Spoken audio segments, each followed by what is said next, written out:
Hi hello నమస్తే welcome back to our channel. నేను మీ సబిహ. ఎలా ఉన్నారు? అందరు బాగున్నారా? నేనైతే చాలా బాగున్నానండి. అలాగే మీరందరు కూడా బాగున్నారని అనుకుంటున్నాను.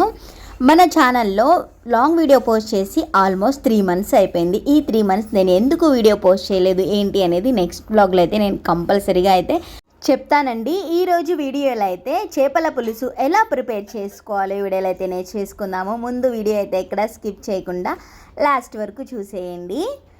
ఇలా చేపల పులుసు ప్రిపేర్ చేసినట్లయితే నీచు వాసన రాకుండా చాలా చక్కగా కమ్మగా ఉంటుంది. చేప ముక్కలన్నీ కూడా బాగా క్లీన్గా చేసేసుకొని అలాగే ఇందులో కొద్దిగా టేస్ట్కి సరిపడినంత సాల్ట్, మీ స్పైసెస్కి తగ్గట్టుగా కారం యాడ్ చేసుకోండి. ఒక 1/2 tablespoon పసుపు, అలాగే 2 tablespoon ధనియా పౌడర్ యాడ్ చేసుకొని పక్కన పెట్టేసుకోండి.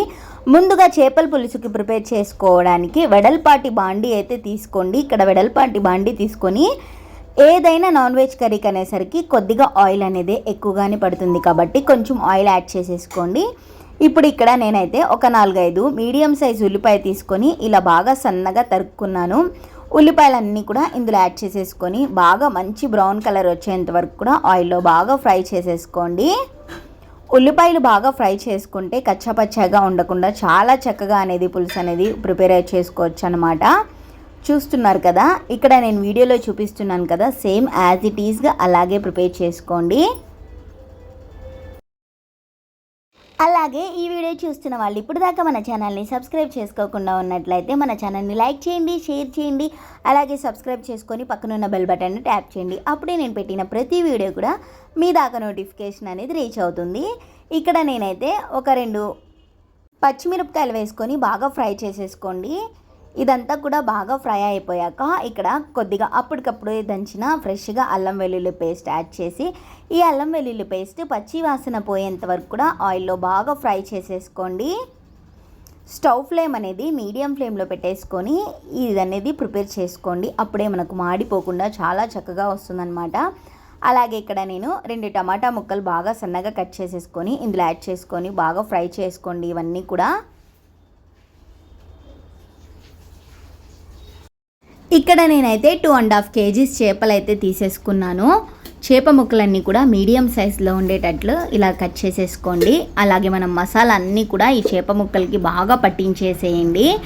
అప్పుడే మనకు ముక్క అనేది చేప ముక్క సప్పగా రాకుండా చాలా చక్కగా వస్తుందన్నమాట, చాలా రుచిగా. ఇలా కలిపి పక్కన పెట్టేసుకోండి. కావాలనుకుంటే ఇది ఒక 10 minutes పాటు ఫ్రిడ్జ్లో అయినా పెట్టేసుకోవచ్చు అనమాట. నేనైతే ఫ్రిడ్జ్లో పెట్టలేదు, నార్మల్గానే మిక్స్ చేసేసుకొని బాండీలో అయితే యాడ్ చేసేసుకొని ఒకసారి గరిటె తీసుకొని ఇలా తిప్పుకోండి. ముందుగా అనేది గరిటె వేసుకొని తిప్పుకోవచ్చు. ముక్కలు అనేది అంత స్మాష్గా ఏమీ అవ్వదు, ఎందుకంటే మనకు అసలు ఇది వేడి అనేది రాలేదు కదా, సో దానికోసం మనం ఇలా తిప్పుకోవచ్చు అనమాట. ఇలా బాగా మిక్స్ చేసేసుకున్నాక ఇప్పుడు 2 నుంచి 3 minutes వరకు మూత పెట్టేసుకోండి. స్టవ్ ఫ్లేమ్ అనేది కొద్దిగా లో ఫ్లేమ్లో పెట్టేసుకోండి, మాడిపోకుండా ఉంటుందన్నమాట. ఎటువంటి వాటర్ కూడా అస్సలు యాడ్ చేయొద్దండి, టేస్ట్ అనేది రాదన్నమాట. ముందుగానే వాటర్ యాడ్ చేసినట్లయితే ఒక 3 minutes తర్వాత మూత తీసి మనం నార్మల్గానే కొంచెం చింతపండు తీసేసుకొని ముందుగానే నానబెట్టేసుకోండి. చింతపండు ఒక 10 minutes పాటు చింతపండు నానబెట్టేసుకొని లైట్గా వేడి చేసి ఆ పులుసు అంతా కూడా చింతపండు గుజ్జు తీసేసి చింతపండు అంతా కూడా ఇందులో యాడ్ చేసేసుకోండి. కొద్దిగా వాటర్ యాడ్ చేసేసుకుంటూ చింతపండు పులుసు అయితే వేసేసుకోండి.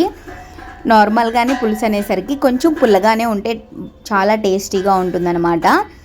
చాలామంది అయితే మామిడికాయ కూడా వేస్తారండి, అలా వేసినా కూడా చాలా టేస్టీగా ఉంటుంది. ఒకవేళ మామిడికాయ వేసినట్లయితే కొద్దిగా చింతపండు పులుసు కొద్దిగా యాడ్ చేసుకొని ఇక్కడ మామిడికాయ ముక్కలు అనేది ఇప్పుడు కరెక్ట్గా ఈ ప్లేస్లో అయితే యాడ్ చేసేసుకుంటే పులుసు అనేది చాలా పుల్లగా చాలా బాగుంటుంది రుచిగా అయితే. ఇప్పుడు ఇక్కడ నేనైతే ఒక 1/2 glass వాటర్ అయితే యాడ్ చేస్తున్నాను. మరీ ఎక్కువ వాటర్ అవసరం లేదన్నమాట, తొందరగానే ముక్క అనేది ఉడికిపోతుందండి. అందుకని చెప్పేసి ఇక్కడ ఒక 1/2 glass వాటర్ యాడ్ చేసుకున్నాక ఇప్పుడు బాండీని ఇలా జస్ట్ లైట్గా ఇలా ఒకసారి మిక్స్ చేసేసుకోండి. క్లాత్ తీసుకొని ఇప్పుడు గరిట వేసినట్లయితే విరిగిపోతాయి అన్నమాట. అందుకని చెప్పేసి జస్ట్ లైట్గా ఇలా మిక్స్ చేసుకొని స్టవ్ ఫ్లేమ్ అనేది లో ఫ్లేమ్లో పెట్టేసుకోండి.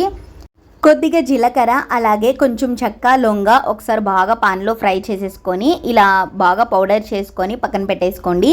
ఈ పౌడర్ మనం చేపల పులుసులో వేసినట్లయితే చేపల పులుసు చాలా రుచిగా అలాగే అస్సలు నీచు స్మెల్ అనేది రాదనమాట. మీరు కూడా ఈసారి తప్పకుండా ఇలా ట్రై చేస్తారు కదా, ఇలా ట్రై చేసి చూడండి. చేపల పులుసు చేసేటప్పుడు అస్సలు మిస్ అవ్వద్దనమాట.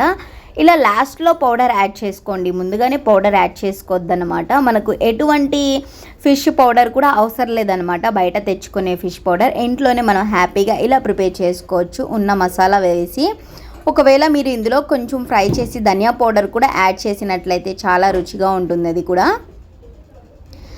ఇలా పౌడర్ అంతా కూడా యాడ్ చేసేసుకున్నాక ఇప్పుడు కొద్దిగా కొత్తిమీర యాడ్ చేసేసుకొని స్టవ్ ఫ్లేమ్ అనేది కొద్దిగా హై ఫ్లేమ్లో పెట్టేసుకోండి. లాస్ట్లోనే కొత్తిమీర కూడా యాడ్ చేసేసుకోండి. ఇప్పుడు ఒకవేళ కావాలనుకుంటే టేస్ట్ చూసి మీకు సాల్ట్ తగ్గినట్లయితే ఈ ప్లేస్లో సాల్ట్ కూడా యాడ్ చేసుకోవచ్చు అన్నమాట. జస్ట్ లైట్గా ముక్కలేమి తిప్పుకోకుండా ఇలా కొద్దిగా మిక్స్ చేసుకుంటూ ఉండండి మధ్య మధ్యలోకి.